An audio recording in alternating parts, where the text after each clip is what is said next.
teman-teman. Bagaimana kabarnya ini teman-teman ya? Pasti luar biasa semua ya, yuk. Diberkati Tuhan di Amin. rumah semua yang Haleluya. diberkati Tuhan. Siap untuk sama-sama kita pagi hari ini menyembah Tuhan.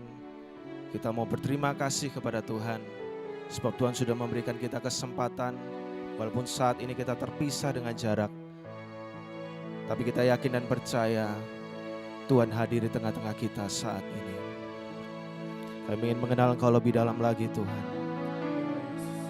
Menyembah Engkau. Terima kasih Tuhan. Bila ku buka mataku dan lihat wajah-Mu, ku terkagum bila ku lihat hidupku dan karya tangan-Mu. Ku tersanjung karena semua yang baik dalam hidupku, itulah karya-Mu. Kau beri kesempatan yang baru dan ku ingin mengenal-Mu Tuhan lebih dalam dari semua yang ku kenal. Oh, tiada kasih yang melebihi-Mu. Ku ada untuk menjadi penyembah-Mu. Bila kami buka mata kami, bila ku buka mataku dan lihat wajah-Mu, ku terkagum. Bila ku lihat hidupku dan karya tangan-Mu, kami tersanjung, ku tersanjung. Mari katakan, karena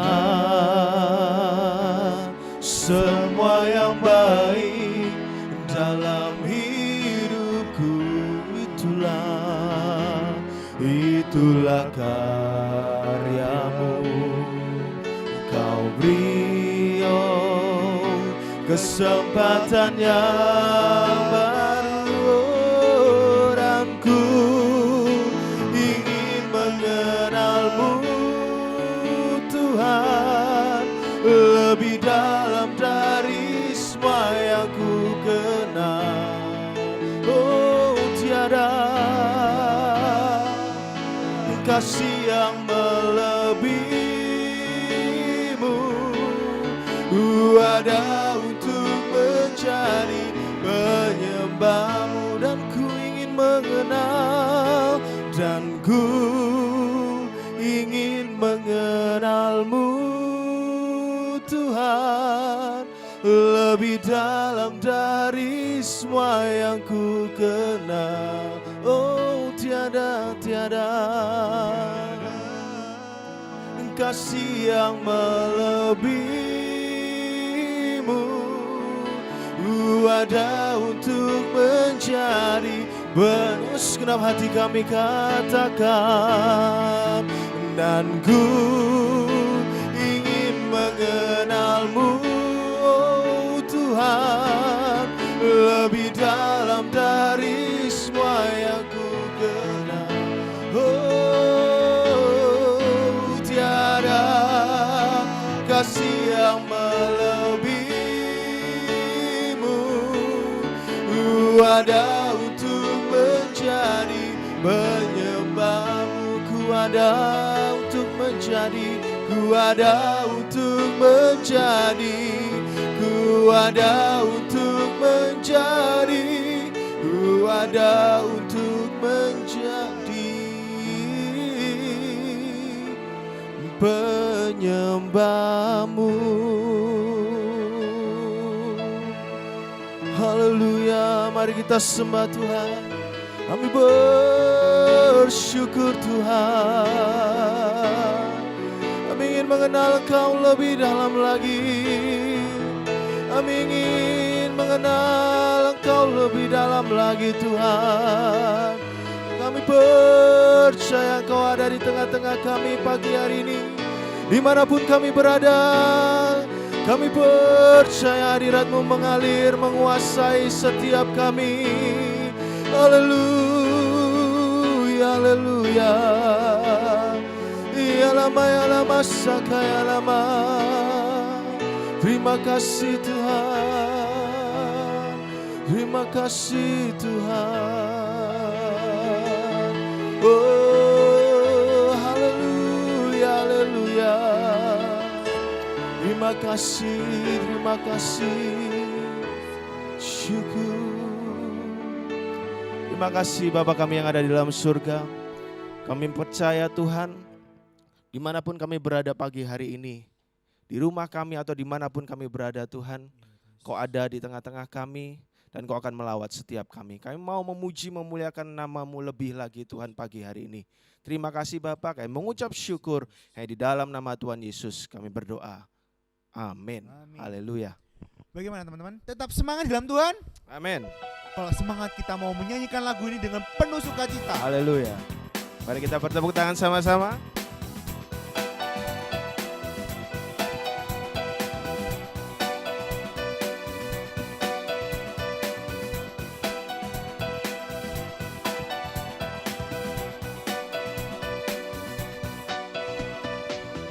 Saat ku pandang gunung menghadang setiap langkahku, setiap jalanku, dan jiwaku pun bangkit, dan imanku pun bangkit. Kau besertaku, Kau menjagaku. Tak usah ku takut, bersamamu hadirat-Mu nyata, menenangkan jiwa. Tak ada yang mustahil, tak ada yang tak mungkin. Kau besertaku, Kau menjagaku. Kau kuatku, Kau imanku, Kau berikanku harapan baru. Kaulah segalanya, tiada yang mustahil bagi orang yang percaya.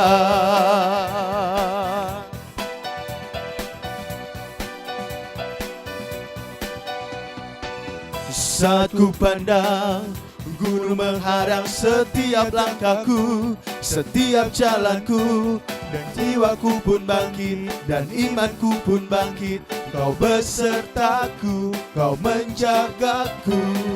Tak usah ku takut, bersamamu hadirat-Mu nyata, menenangkan jiwa. Tak ada yang mustahil, tak ada yang tak mungkin. Kau besertaku, Kau menjagaku.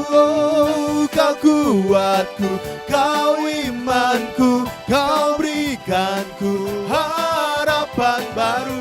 Kaulah segalanya, tiada yang mustahil bagi orang yang percaya. Kau kuatku, Kau imanku, Kau berikanku harapan baru. Kaulah segalanya, tiada yang mustahil bagi orang yang percaya. Bagi orang yang percaya, bagi orang yang percaya, bagi orang yang percaya. Mari kita berikan sorak-sorai bagi Tuhan kita. Haleluya, haleluya. Puji nama Tuhan. Sebab bersama dengan Tuhan kita tidak perlu takut, kita tidak perlu khawatir. Amin. Dia senantiasa ada dalam setiap musim hidup kita. Di masa-masa yang sukar saat ini, kita percaya Tuhan tidak pernah meninggalkan setiap anak-anaknya. Mari bersama-sama kita katakan, Kau ada bersamaku di setiap musim hidupku.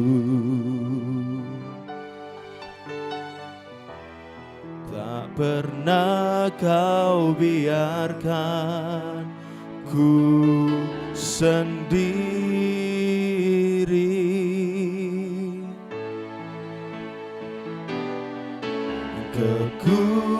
Kekuatan di jiwaku adalah bersamamu. Tak pernah ku ragukan kasih-Mu. Mari bersama-sama katakan, bersamamu, bersamamu Bapa. Ku lewati semua perkenanan nana-Mu ya, teguhkan hatiku. Engkau yang bertindak, yang bertindak, memberi pertolongan.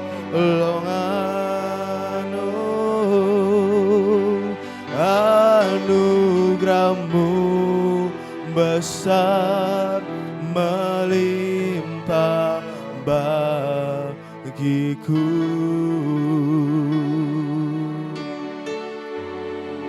Bersama-Mu Bapa. Terima kasih Tuhan,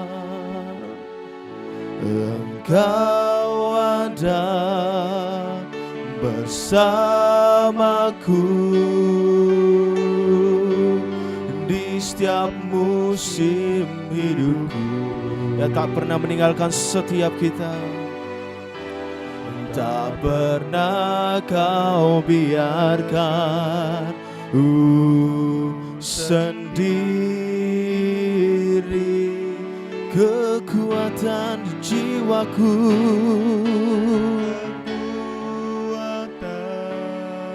di jiwaku adalah bersama-Mu. Tak pernah ku ragukan kasih-Mu. Mari bersama-sama angkat tanganmu, katakan, bersama-Mu, bersama-Mu Bapa. Lewati semua perkenanan-Mu Tuhan, perkenanan-Mu ya, teguhkan hatiku. Engkau yang bertindak, yang bertindak,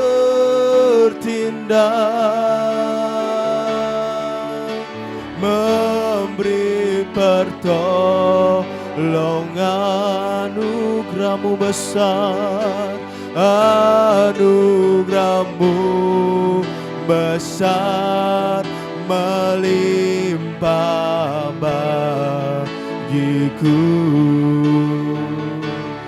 Segenap hati, oh, bersama-Mu Bapa.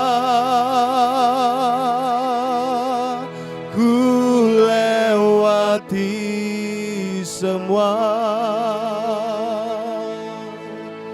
perkenanan-Mu ya,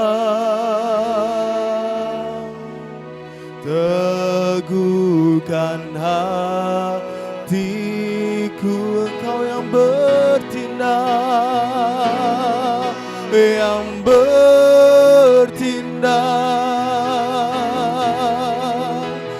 memberi pertolongan. Oh, anugerah-Mu, anugerah-Mu besar melimpah bagiku.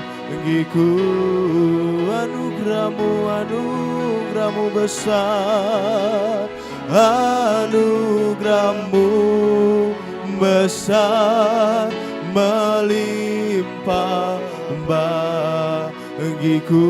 Oh, anugerahmu besar Tuhan, anugerahmu besar, melimpah bagiku. Haleluya.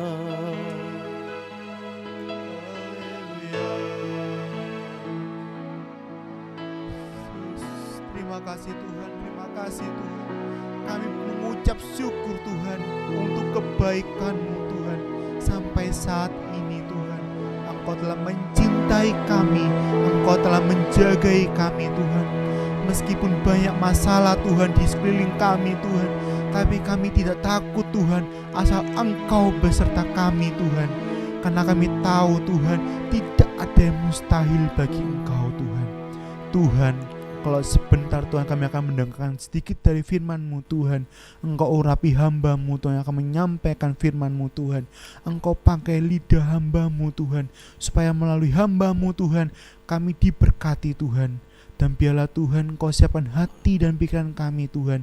Biarlah hati kami Tuhan seperti tanah yang subur, yang berbuah-buah Tuhan. Dan juga jagailah kami semua Tuhan. Kami serahkan sisa acara selanjutnya Tuhan ke dalam tangan-Mu Tuhan. Di dalam nama Tuhan Yesus kami berdoa dan mengucap syukur. Haleluya. Amin. Selamat pagi anak-anak. Shalom. Bagaimana kabarnya kalian? Sedang di rumah karena belajar di rumah. Tetapi jangan itu membuat kalian jadi kendor, tapi tetap semangat dan menyala-nyala di dalam Tuhan. Pada pagi hari ini kalian mengikuti acara streaming di rumah.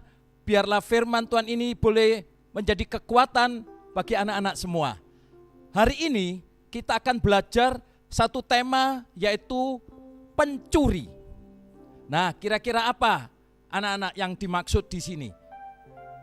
Kita akan membaca di dalam Wahyu pasal 3 ayat yang ketiga. Bunyinya demikian. Karena itu ingatlah bagaimana engkau telah menerima dan mendengarnya, turutilah itu dan bertobatlah. Karena jikalau engkau tidak berjaga-jaga, aku akan datang seperti pencuri, dan engkau tidak tahu pada waktu manakah aku tiba-tiba datang kepadamu. Ayat ini anak-anak menceritakan tentang akhir zaman, khususnya tentang kedatangan Tuhan Yesus yang kedua kalinya. Kapan hal itu akan terjadi? Lalu siapa yang dimaksud pencuri di sini? Bagaimana sikap kita dalam menghadapinya? Belum lagi kita melihat peristiwa yang sekarang ini lagi rame, yaitu wabah pandemi COVID-19. Timbul pertanyaan, apa ini ada hubungannya? Pada pagi hari ini kita akan lihat di dalam terang firman Tuhan. Bagian yang pertama, anak-anak, kita lihat kehidupan di akhir zaman. Menurut Wahyu pasal 22 ayat yang ke-11, di situ dijelaskan bahwa pada akhir zaman dosa dan kesucian itu semakin meningkat tinggi. Sebagai akibatnya, kehidupan di akhir zaman, firman Tuhan katakan semakin sukar. 2 Timotius 3 ayat yang pertama, Tuhan berkata, ketahuilah bahwa pada hari-hari terakhir akan datang masa yang sukar. Jadi memang sukar adik-adik pada masa sekarang ini. Lalu kita lihat berikutnya, adanya globalisasi yang terjadi di akhir zaman, yaitu terjadinya peristiwa kejadian yang menyebar ke seluruh dunia secara cepat, mendadak, tiba-tiba menghebat dan tidak disangka-sangka. Adik-adik lihat sekarang sudah tidak heran ada HP, internet yang berkembang luar biasa, sehingga kalau ada berita bisa begitu cepat menyebar seluruh dunia. Dan itu merupakan jalan yang rata untuk semua menjadi global.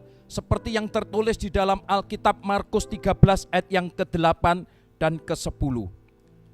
Lalu saudara-saudara, adik-adik semua, di dalam peristiwa pandemi ini, pandemi COVID-19 menyebabkan seluruh dunia, bukan saja Indonesia, hampir seluruh dunia menjadi takut. Dan ini menjadi satu kesukaran di dunia. Alkitab mengatakan, ini merupakan tanda dan peringatan bahwa kedatangan Tuhan sungguh-sungguh sudah amat dekat. Oleh karena itu, kita harus berjaga-jaga dan hidup benar di hadapan Tuhan. Tentu sebagai orang beriman, anak-anak, kita tidak boleh takut, ya. Takut yang berlebihan maksudnya. Panik, ya. Kemana-mana takut, lalu memborong barang-barang, tidak perlu. Di dalam Yesaya 41 ayat yang ke-10, Tuhan berkata, janganlah engkau takut, sebab aku menyertai engkau. Jadi adik-adik, kita sebagai orang beriman tidak boleh takut atau panik yang berlebihan. Mengapa om kok tidak boleh takut? Bukankah orang-orang semua pada takut? Lain adik-adik, kita mempunyai Allah yang hidup. Kita mempunyai janji-janji firman Tuhan di dalam Alkitab yang luar biasa. Allah menjaga kita begitu teliti adik-adik. Bahkan rambut di kepala itu dihitung oleh Tuhan. Itu ada di dalam Matius 10 ayat yang ke-30. Kita ini dipagari oleh Tuhan. Ayub 1 ayat yang ke-10. Walaupun 1000 rebah di sisimu dan 10.000 rebah di kananmu, itu tidak akan menimpa engkau. Adik-adik jangan takut. Mati hidup kita ada di tangan Tuhan. Dan bagi orang-orang yang takut akan Tuhan, itu ada satu perlindungan yang luar biasa. Seperti yang ditulis di dalam Amsal 14 ayat yang ke-26. Oleh sebab itu, anak-anak, ya, dalam situasi seperti begini, kalian jangan lesu, ya, lemah, tetapi tetaplah kuat. Amin. Nah, salah satunya adik, deklarasikan, ya, perkatakan dengan iman di dalam suasana seperti ini. Bagaimana? Ya katakan, dalam nama Tuhan Yesus, aku diselamatkan, aku ditolong, dijauhkan dari virus, dari kuman, sakit penyakit, dan oleh bilur-Mu aku disembuhkan. Jadi begitu adik-adik, ya. Perkatakan kata-kata iman itu, ya. Sehingga engkau tidak lagi dalam ketakutan, tapi jadi kuat di dalam Tuhan, ya. Juga kalau kalian di rumah jangan menganggur-nganggur, ya. Lalu tidak ada kerjaannya.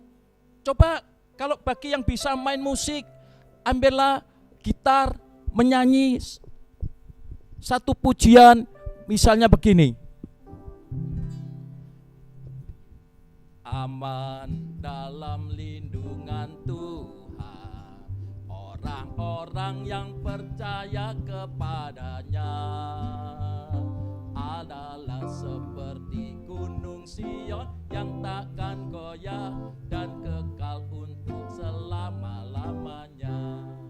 Waduh adik-adik, kalau kita bisa memuji Tuhan, suasana sorga itu masuk dalam hidup kita, sehingga kita tidak susah, tidak takut, tapi ada sukacita ilahi masuk dalam hidup kita. Sebab itu adik-adik, mari kita deklarasikan, perkatakan dengan iman.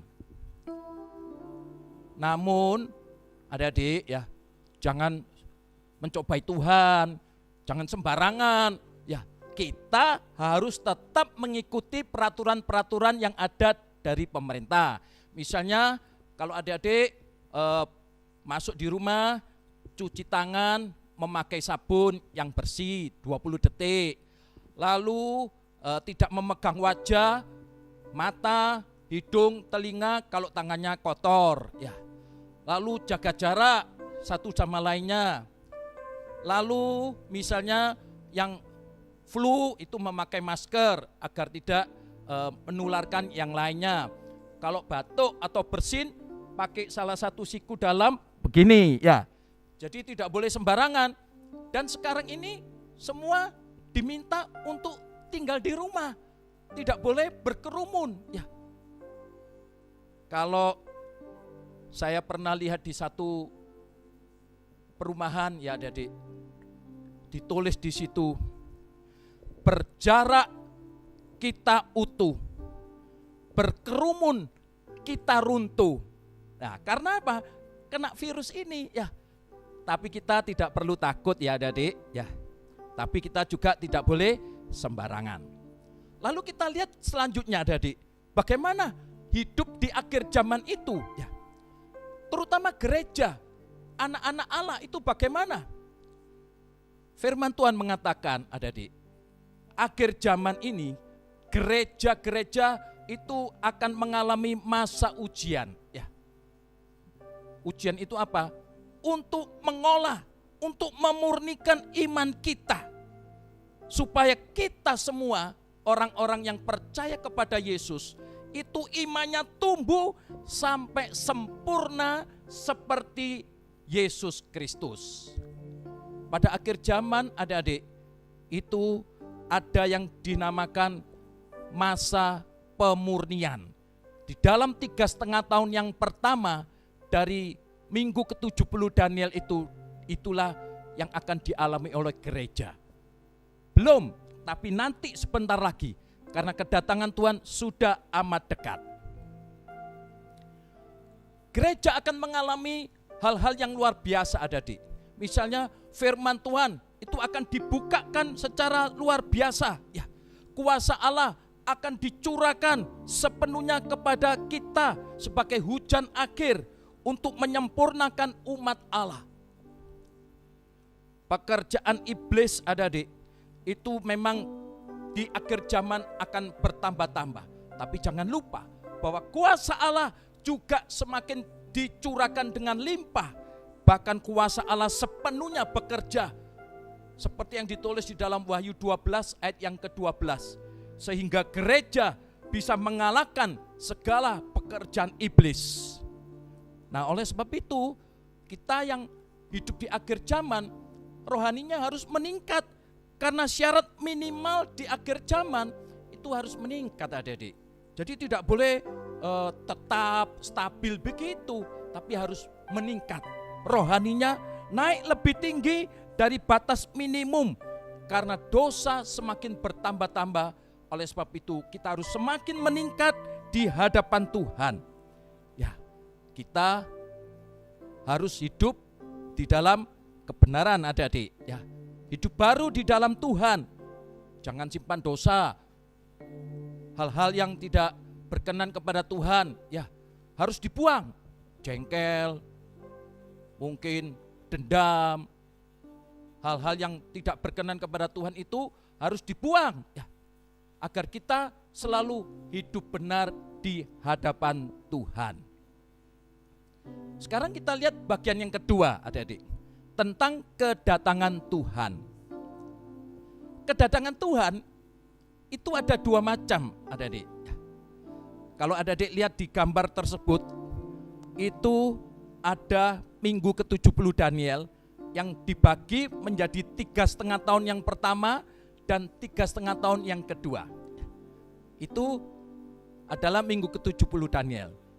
Lalu posisinya kita sekarang ini di mana? Nah, kalian bisa lihat pada skema itu. Nah, skema yang paling kiri, yaitu yang tertulis kini, itulah posisi kita. Ya. Jadi kedatangan Tuhan itu bisa terjadi pada saat sekarang ini, yaitu kedatangan secara pribadi dalam bentuk kematian. Ya. Misalnya minggu yang lalu ada yang mati, atau kemarin ada yang mati, hari ini ada yang mati. Ya, itu kedatangan Tuhan secara pribadi. Lalu ada lagi, adik-adik, kedatangan Tuhan yang kedua. Nah, di sini posisinya adik-adik, yaitu yang dinamakan pengangkatan. Ya. Ini kedatangan Tuhan secara bersama adik-adik. Kedatangan Tuhan Yesus yang kedua kalinya inilah yang disebut pengangkatan. Di situ adik-adik, Tuhan datang, orang-orang yang hidup dalam kesucian, yang berjaga-jaga, tahu-tahu dalam waktu sekejap, seperti adik-adik lihat di dalam gambar, tahu-tahu tubuhnya menghilang, tapi pakaiannya tertinggal. Nah, itulah yang namanya pengangkatan. Orang-orang yang siap sedia, artinya hidupnya benar, takut akan Tuhan, itu yang nanti akan terangkat. Ya, itulah yang dinamakan kedatangan Tuhan yang kedua kalinya. Itu tahap pertama, adik. Itu yang akan kita bahas. Ada juga kedatangan Tuhan yang kedua kalinya, tahap kedua, yaitu pada 3,5 tahun yang kedua. Ya, seperti adik-adik lihat di dalam skema itu, tanda panah warna biru, itu adalah kedatangan Tuhan tahap kedua. Ya, adik-adik, itu adalah untuk orang berdosa, untuk umum, untuk seluruh dunia.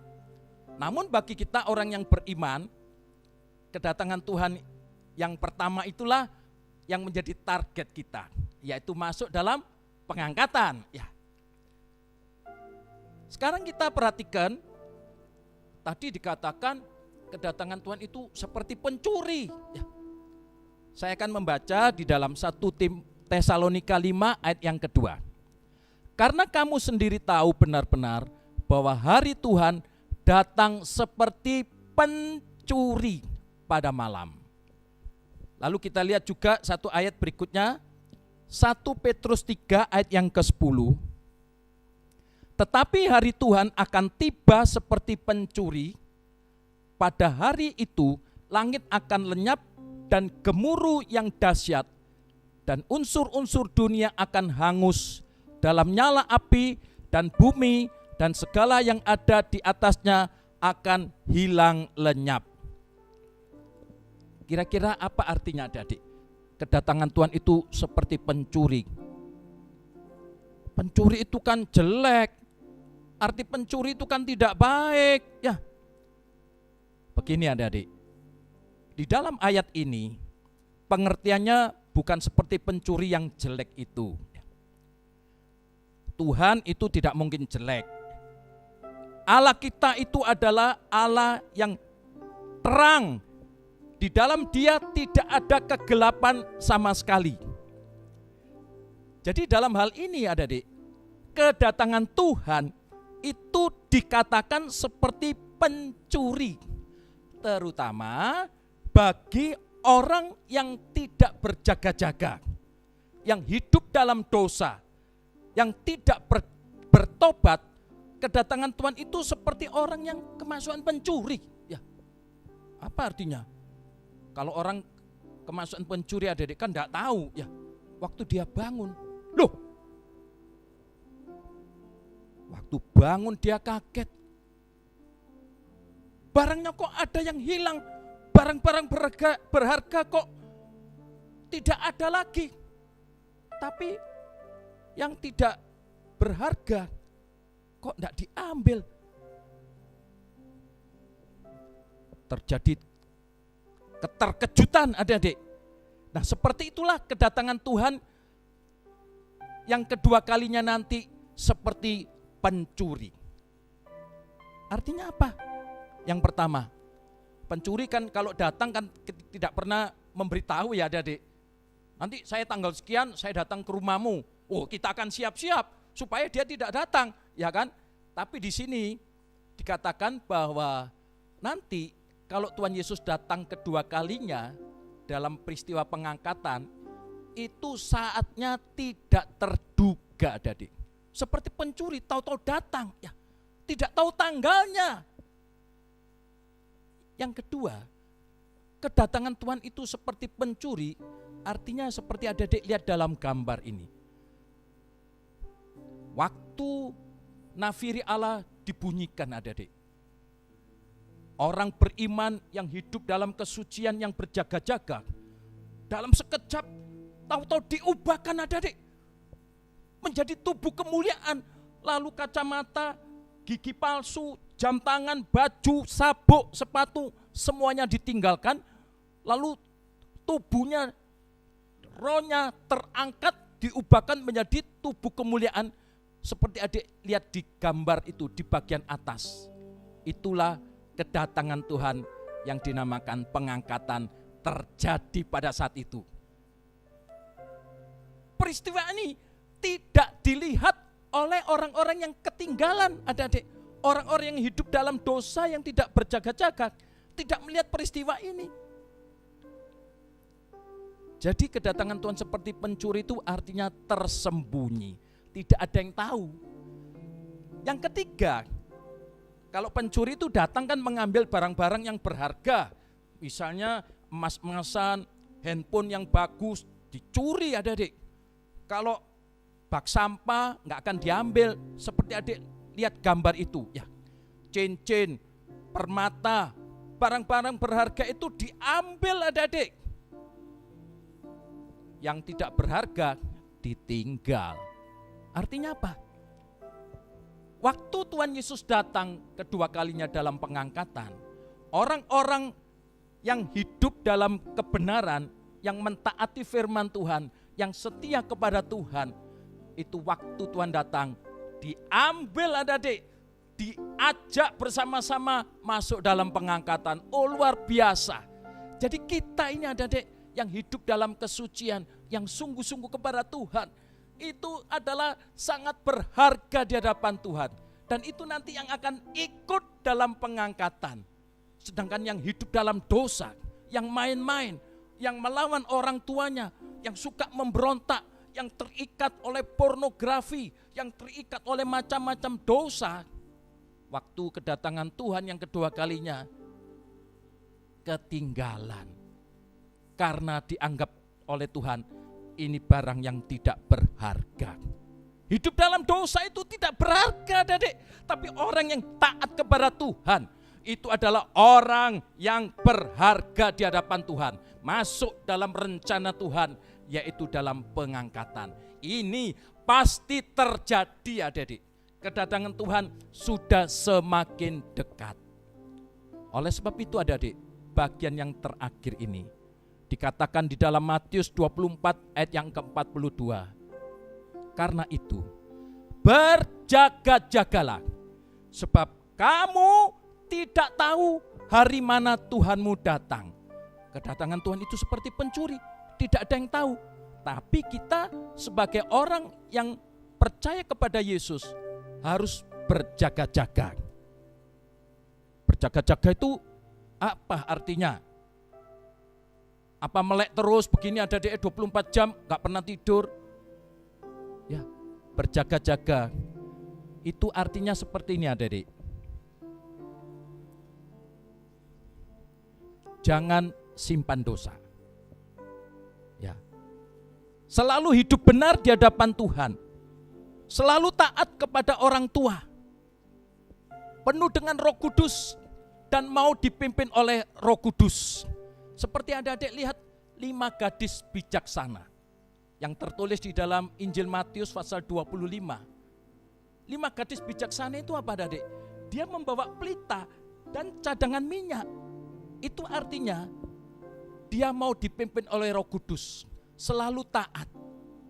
Jadi pada waktu mempelai datang, orang-orang ini adik-adik, yaitu 5 gadis bijak ini masuk dalam pesta pernikahan anak domba Allah.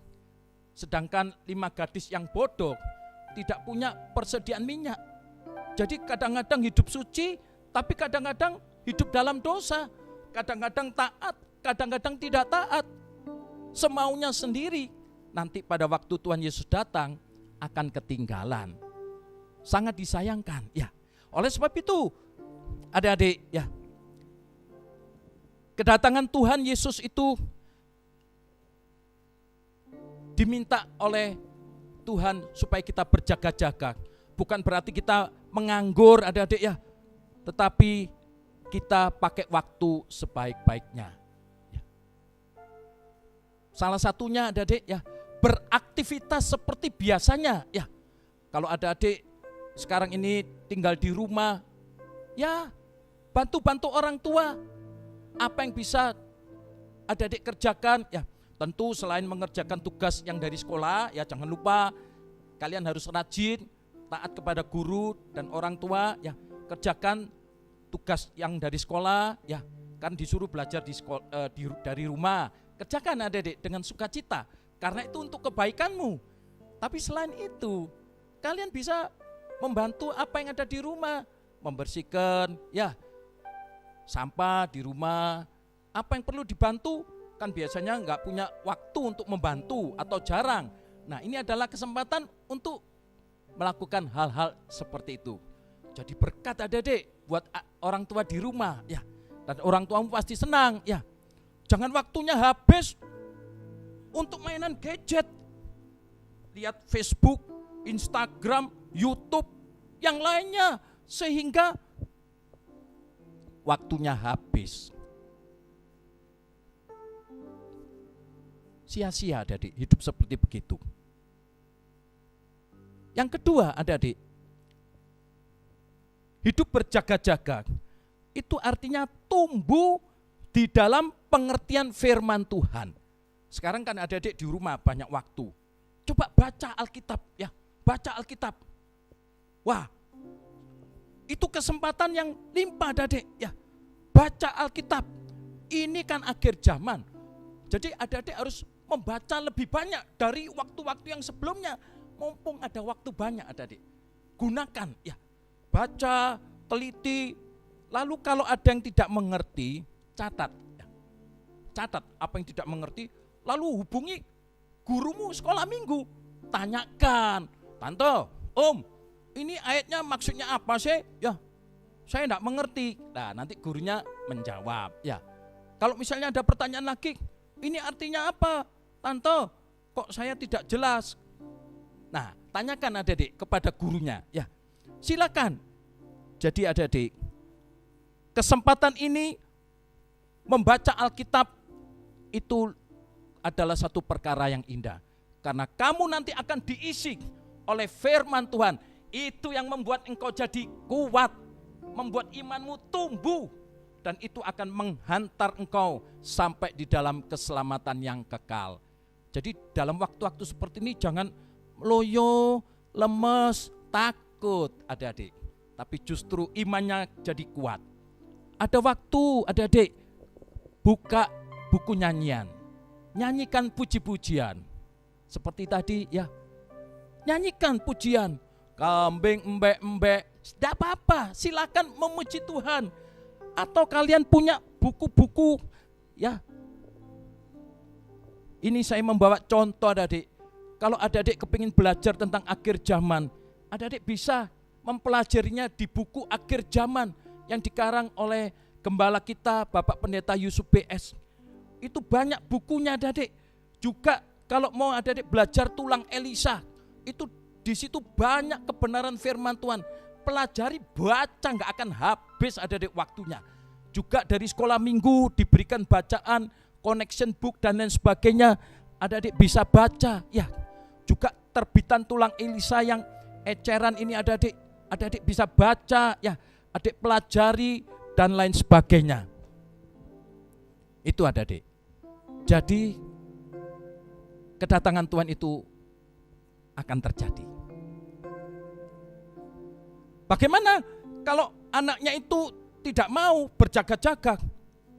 Nah, sudah dikatakan adik-adik, bagi yang tidak berjaga-jaga, nanti waktu Tuhan Yesus datang, itu akan tertinggal. Seperti apa adik-adik? Ini ada seorang anak adik-adik ya, ditinggal sama orang tuanya pergi. Nangis, wah, aku kok ditinggal. Tapi itu tidak lama adik, karena setelah orang tuanya pergi kan kembali. senang lagi adik-adik. Tapi nanti kalau kedatangan Tuhan itu terjadi cuma satu kali. Yang ketinggalan akan nangis. Karena pada waktu dia tertinggal, seperti adik-adik lihat di gambar itu. Ini adalah gambar anak-anak yang tidak bertobat, yang suka melawan orang tuanya, hidup dalam dosa, simpan gambar-gambar porno, simpan film-film yang tidak berkenan kepada Tuhan, hidupnya penuh dengan dendam dan lain sebagainya, akan tertinggal adik-adik. Nah, mumpung sekarang ini kita diberikan firman Tuhan, kalau ada yang tidak benar, perbaiki adik-adik. Beri waktumu lebih banyak sekarang ini untuk dekat kepada Tuhan. Dan sebagai akhirnya, adik-adik, kedatangan Tuhan itu bagi kita bukan sebagai orang yang tidak berharga, tetapi justru kita adalah orang-orang yang berjaga-jaga, yang hidup dalam kesucian, sehingga nanti pada waktunya Tuhan akan mengangkat kita. Seperti gambar ini adik-adik ya. Sebagai kesimpulannya, kalau kedatangan Tuhan seperti pencuri itu adik-adik, bagi kita orang yang berjaga-jaga, adik-adik lihat di gambar yang atas itu, maka kedatangan Tuhan itu adalah pengangkatan. Kita orang yang berjaga-jaga, yang hidup dalam kebenaran, yang hidup dalam kesucian, kita diangkat oleh Tuhan karena kita adalah orang-orang kudus yang berkenan kepada Tuhan. Sedangkan orang yang tidak berjaga-jaga, waktu kedatangan Tuhan Yesus yang kedua kalinya, itu seperti pencuri. Artinya apa? Orang yang hidup dalam dosa ini ditinggal karena orang yang hidup dalam dosa tidak berharga. Oleh sebab itu adik-adik, berjaga-jagalah, hiduplah benar di hadapan Tuhan. Kita akan nyanyikan satu pujian, Engkau ada bersamaku. Haleluya. Mari adik-adik, saya undang kalian berdiri, kita nyanyikan pujian ini. Haleluya. Haleluya Yesus. Haleluya Yesus. Engkau ada bersamaku di setiap musim hidupku. Tak pernah kau biarkan ku sendiri.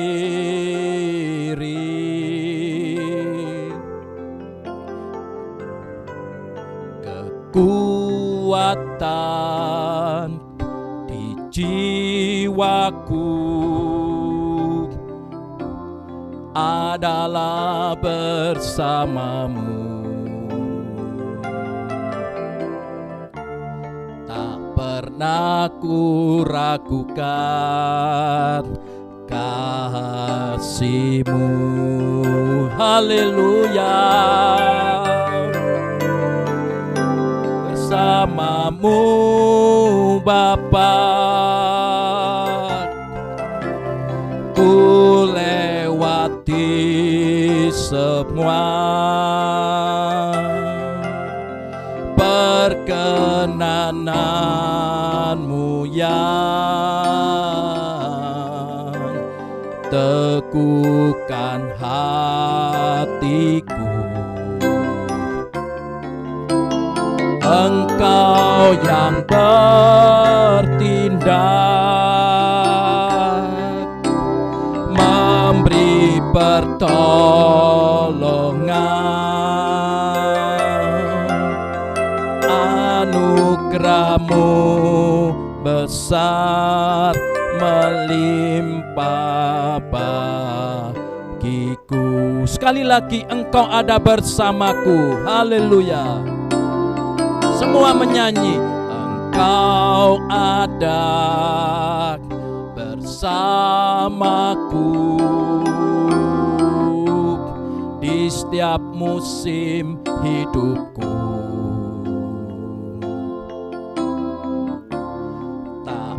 pernah kau biarkan ku sendiri.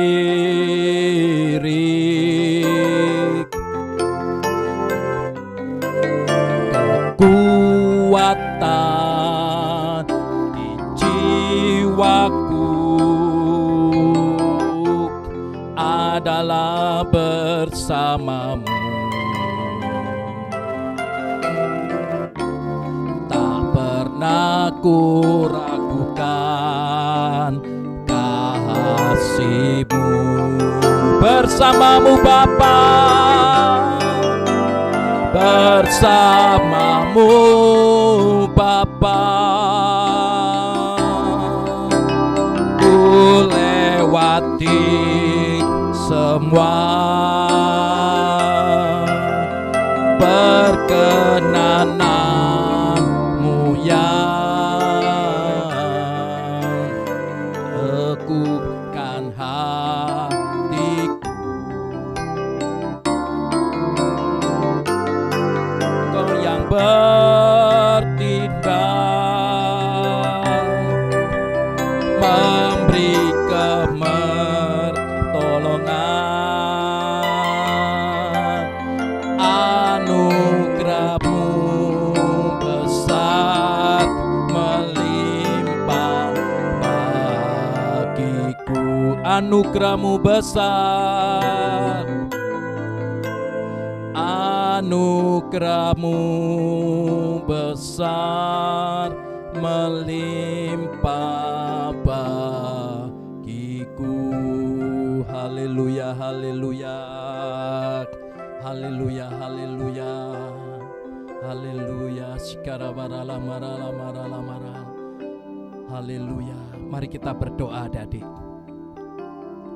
Bapa dalam sorga, terima kasih buat firman-Mu, buat kami semuanya, bahwa kedatangan-Mu Tuhan sungguh tidak lama lagi.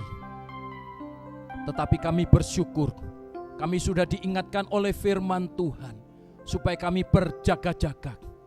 Sekalipun saat ini kami ada di rumah kami masing-masing, tetapi firman-Mu sudah berbicara, supaya kami tidak perlu takut, karena Tuhan melindungi kami, Tuhan menyertai kami, Tuhan membentengi kami. Nyawa kami ada di tangan Tuhan. Dan biar hidup kami tidak sia-sia. Pada masa-masa seperti ini Tuhan, firman-Mu mengajarkan kepada kami, supaya kami menggunakan waktu dengan baik, agar kami tidak terlarut dari segala pergaulan yang jahat, tetapi kami boleh dekat kepada Tuhan. Kami boleh jadi berkat buat orang tua kami di rumah. Terima kasih Bapa, agar nanti kedatangan-Mu Tuhan, kami boleh ikut masuk dalam pengangkatan, rencana-Mu yang indah, target-Mu yang luar biasa. Boleh kami ikut ya Bapa. Kami tidak mau tertinggal. Kami tahu Tuhan, Engkau sudah dekat, Engkau datang kembali Bapa. Sebab itu kami mau hidup sungguh-sungguh. Terima kasih Bapa. Kalau ada di antara kami yang masih terikat, yang masih berbuat hal-hal yang tidak berkenan kepada Tuhan, sembunyi-sembunyi simpan dosa, pada pagi hari ini kami mohon kuasa-Mu di dalam nama Tuhan Yesus dilepaskan, dan Engkau menjadi anak Allah yang taat kepada Allah, sehingga pada waktu Tuhan Yesus datang Engkau ikut masuk dalam pengangkatan. Terima kasih Tuhan, terima kasih Bapa. Ajarkan kami menggunakan waktu-waktu kami dengan baik. Terima kasih Bapa. Akhirnya kami mohonkan kiranya berkat dari Allah Bapa, kasih dari Tuhan Yesus Kristus, dan persekutuan Roh Kudus menyertai anak-anak-Mu mulai sekarang sampai Tuhan Yesus datang untuk kedua kalinya. Dan kami semua mau ikut dalam pengangkatan. Terima kasih Bapa. Dalam nama Tuhan Yesus kami sudah berdoa dan mengucap syukur. Haleluya. Amin.